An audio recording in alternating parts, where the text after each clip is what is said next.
साल मेड़ो लगंदो आहे। अधु जांट ऐं सॼी जांट, अधु जांट वणिया मल्हाईंदा आहिनि जेके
दरगाह सां गॾु मंदिर भी आहे।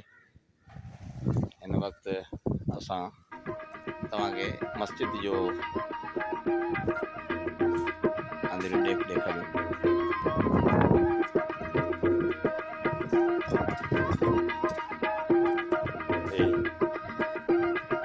मस्जिद शरीफ आहे।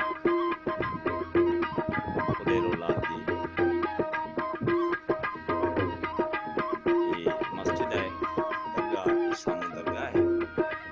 दरगाह सां गॾु मस्जिद आहे अंदर चार दीवारी में। ये मस्जिद है उडेरो लाल शरीफ।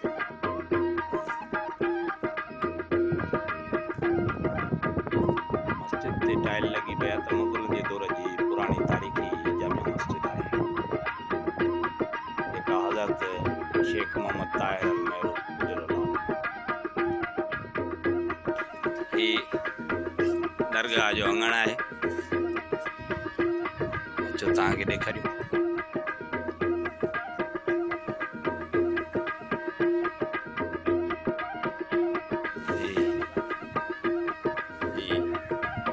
दरगाह जी चार दीवारी है।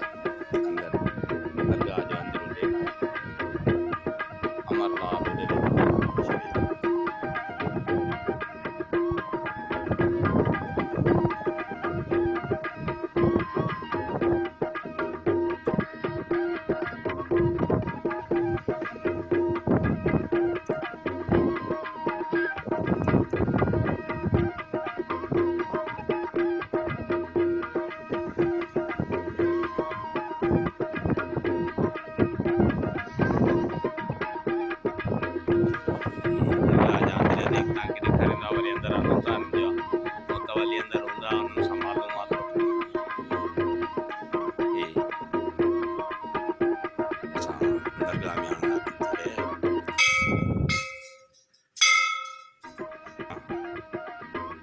हींअर ॾाके मिठड़ी जोड़ में गॾु इरशाद खोसा साहब मौजूद आहे।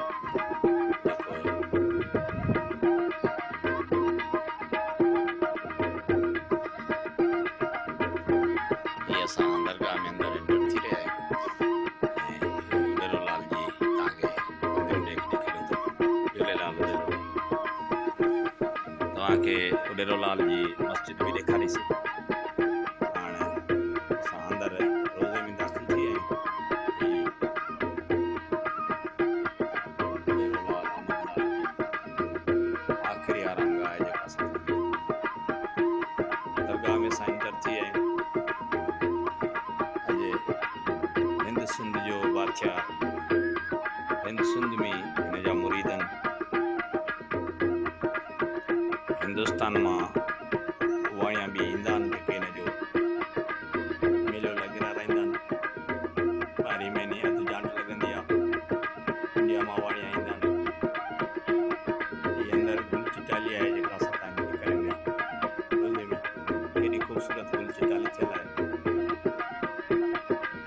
ज़बरदस्त शीशनि ते सुहिणी ख़ूबसूरत हुन ते गुल चिटाली थियल आहे। ॾेरोलाल जो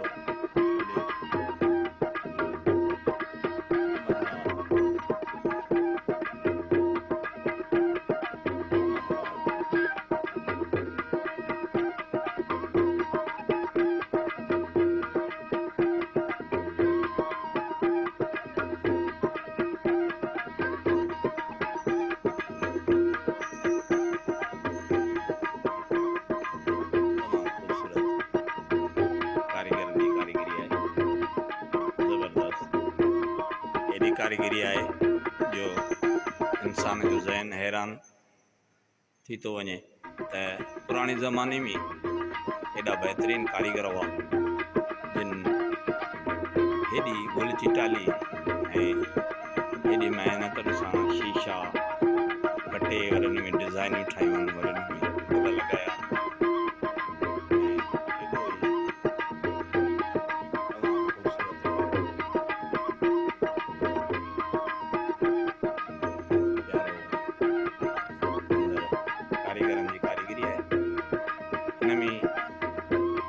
रोज़े में अंदरे अंदरां हवादान ऐं शमादान हिन में जिन मां रोशनी ऐं हवा जा क्रास ठहियल आहिनि। तमामु पुराणे ज़माने जे तर्ज़ मुताबिक़ रोज़े जी जड़ावट जड़ी वई आहे ऐं हिन में बिजली हुजण या न हुजण सां को अहिड़ो ख़ासि फ़र्क़ु नथो पवे, छाजे करे त हिन में हवा जो चइनी पासनि खां एंटर थिए थो।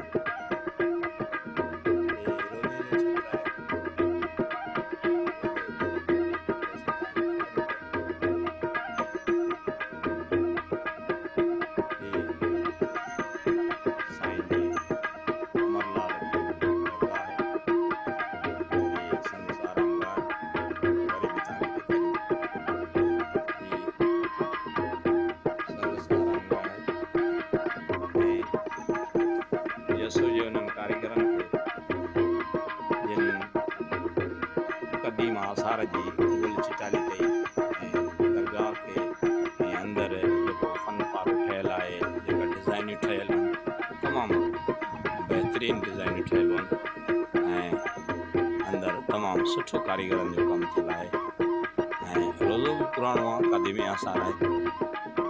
हिन जा मुस्लमान बि लखनि में मुरीदनि त इंडिया मां लखनि जी तइदाद में ओडेरो लाल ते सिंध में ईंदा आहिनि, मेलो जी मल्हाईंदा आहिनि ऐं हिन सां गॾु मस्जिद बि आहे। दरगाह जे सिधे पासे खां मस्जिद आहे ऐं खॿे पासे खां दरगाह जे मंदर बि ठहियलु आहे, जेको असां तव्हांखे ॾेखारींदासीं। हाणे अचो त हिते जा फ़क़ीर मुतवली बि आहिनि दरगाह में ऐं हुननि सां थोरो हाल वञूं ऐं मालूमात वठूं त हिते दरगाह जा मुतवली जेके मौजूदु आहिनि, हिते जा रवाज ऐं हिते जो दरगाह जो माण्हुनि जे अच वञ जो टाइम टेबल ऐं केरु केरु थो चए कुझु हिन जो दरगाह जो खॿे पासे खां मंदरु आहे।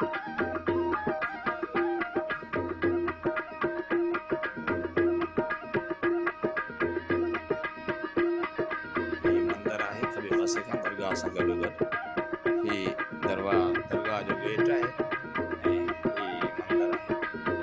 हिते मुजावरनि खां जॾहिं मालूम कयोसीं त हे चवनि था त असां मुस्लमान आहियूं, दरगाह असांजे हवाले आहे ऐं मंदर वारनि जे हवाले आहिनि, पंहिंजूं ड्यूटियूं कनि था ऐं असां पंहिंजी ड्यूटी था कयूं।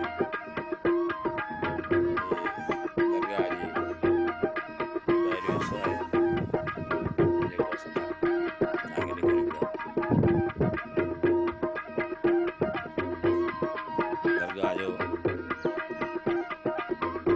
मुकमल ॾेख तव्हांखे ॾेखारियूं पिया, दरगाह जी डॉक्यूमेंटरी।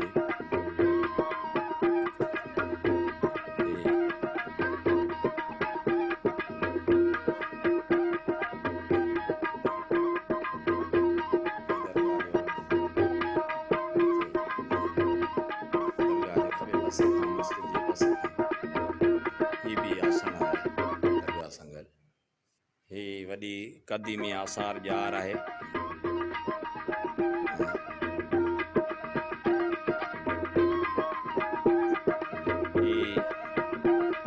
कचहरी ऐं बैठक अमरलाल जी जेका सथा अंदर ॾेखारी, हीअ अमरलाल जी बैठक ऐं कचहरी जी जॻह आहे। ऐं हीअ साम्हूं तव्हांखे ॾेखारियूं था सॼे पासे मस्जिद आहे जेका सथा खे पहिरें में ॾेखारिया आहियूं। ऐं हीअ खॿे पासे खां दरगाह जो दरवाज़ो बि आहे ऐं दरगाह जे दरवाज़े सां गॾोगॾु मंदर जो दरवाज़ो बि आहे। हीअ क़दीम आसार जी जार आहे, तमामु क़दीम आसार जी आहे जेका हीअ तव्हांखे असां ॾेखारियूं पिया।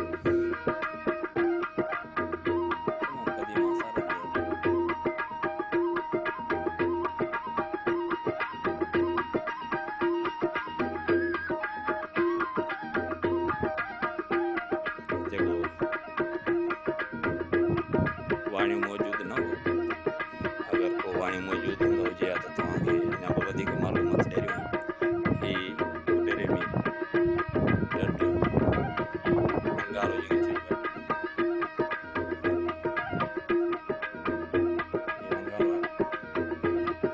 चइबो ज़माने में अंगारो ही दरगाह जा ओतारा हिते मुसाफ़िर आहिनि सियाह जेके ईंदा आहिनि त उन रहण जे लाइ ओतारा ठाहिया विया उन वक़्त जा उन ज़माने जा जेके असां तव्हांखे ॾेखारियूं। उन ज़माने जा ओतारा पुराणा क़दीमी आसार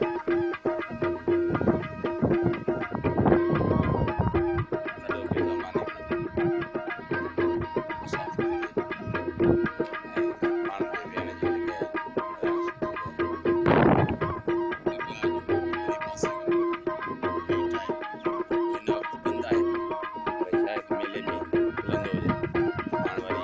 मुसाफ़िर गेट खुलियल आहे जेको यूज़ में अचे थो।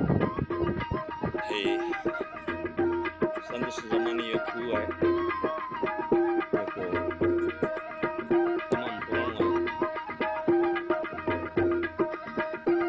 इहो असां तव्हांखे ॾेखारियोसीं। दरगाह में अंदरि खूह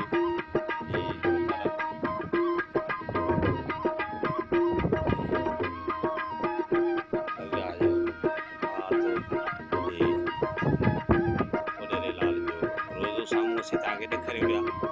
ॾेरेलाल जे सिधे हथ ते वरी जामिया मस्जिद आहे। दरगाह सां गॾु जामिया मस्जिद सा बि मौजूदु आहे। दरगाह जे ॿाहिरियों तव्हांखे हाथे मां आंगण मां ॾेखारियूं। ओतारा जेके उन ज़माने में जॾहिं माण्हू ईंदा हुआ या वाणियुनि जा के वॾा ॾींहं थींदा हुआ त्योहारनि जा या कोई मेलो लॻंदो हो तॾहिं माण्हू ॿियो गेट आहे जेको ओतिरी तरफ़ ते आहे दरगाह जो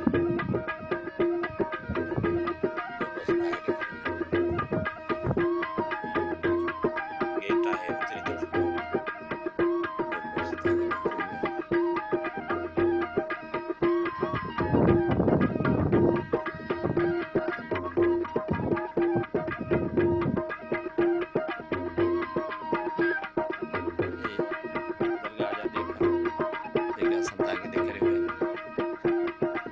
दोस्तों हीअ ओॾेरोलाल जी डॉक्यूमेंट्री तव्हांखे कीअं लॻी।